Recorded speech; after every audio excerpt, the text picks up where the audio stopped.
did what was right in his own eyes. It was in these days that Elimelech, the Ephrathite, lived in Bethlehem of Judea. His wife was named Naomi, and he had 2 sons, Mahlon and Chilion. They were a well-liked and well-known family in Bethlehem. Their property was well-established, and Elimelech's ancestors had been farming there long enough to collect a bit of wealth. They lived in the house of bread, and life was, oh, so good.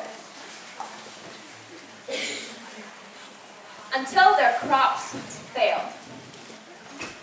And not only did their crops fail, but all of the Judean countryside was barren. There is a famine beginning in Israel. So Elimelech decided to move his family to the more prosperous fields of Moab. While they were living in Moab, Elimelech died, leaving Naomi alone with both her sons in a strange land.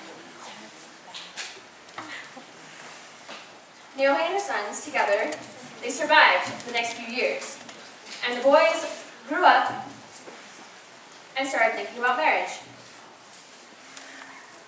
Naomi was not very thrilled about this idea. In fact, she tried to put it off as long as possible. Whenever one of the boys would try to bring it up, she would remind them that it would be practically impossible to find a good Israelite wife in Moab. And to marry a Moabite wasn't looked well upon by any of the Israelite community. There was a law in the books of Moses, that prohibited Moabites from fully entering the Israelite community.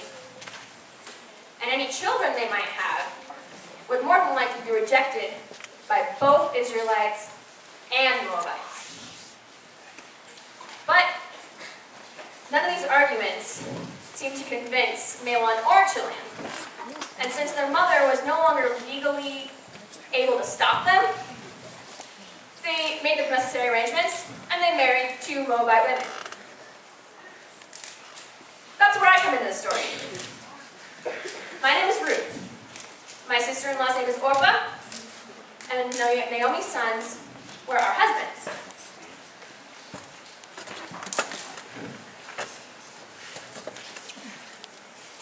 Mahlon and Chilion, unfortunately, were never very healthy men. In fact, their names mean failing and sick. So, shortly after we married, they both died. Now Naomi has no male relatives left in Moab. No husband, no sons, meaning no security, no protection, no legal representation, and no way to support herself in Moab. Almost as soon as her dead were buried, Naomi started making plans to go home to Bethlehem. She had heard in the marketplace that the famine in Israel was over, and there was nothing left in Moab to keep her there. So, she started packing up. As she packed up that day, she kept talking about how she really never wanted to come to Moab in the first place, how it was her husband's decision and she had to just come along.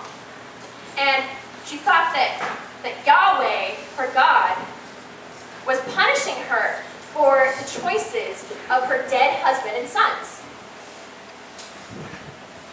Needless to say, she was not very happy about being in Moab, and she wanted to get home as soon as possible. She didn't have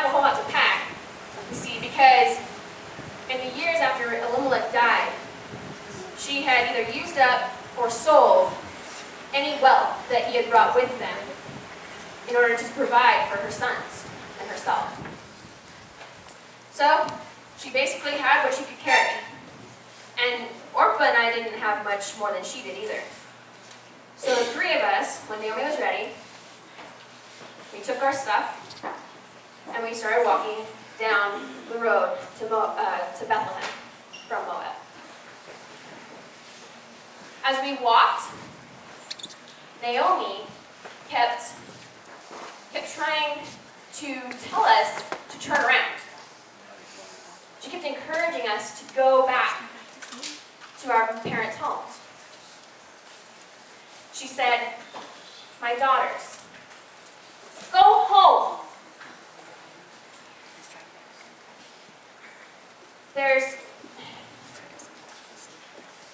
Go home to your mothers, your own mothers.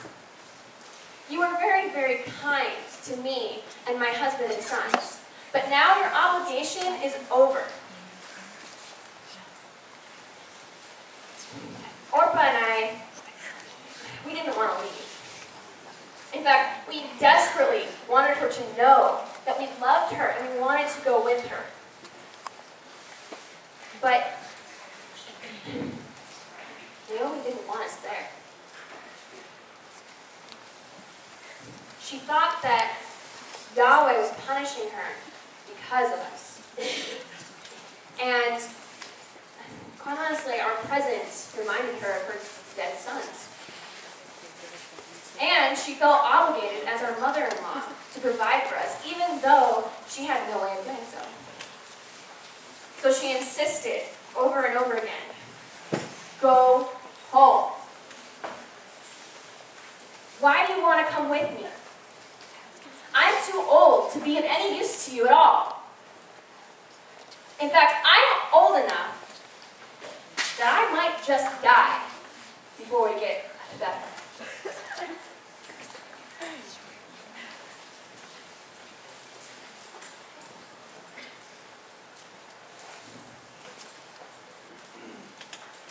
She apparently expected us to jump at the chance to leave, because she didn't even wait for our answer before she started blessing us in the name of Yahweh, that we would have new husbands and a home of our own in Moab. When she tried to seal the deal with a kiss goodbye, Orpah and I, we just couldn't take it anymore. We burst out in tears and we told her over and over again, "We don't want to leave you." But she didn't want us there. And she kept saying over and over again, "Don't come." And it became very clear to us that we didn't belong with her anymore.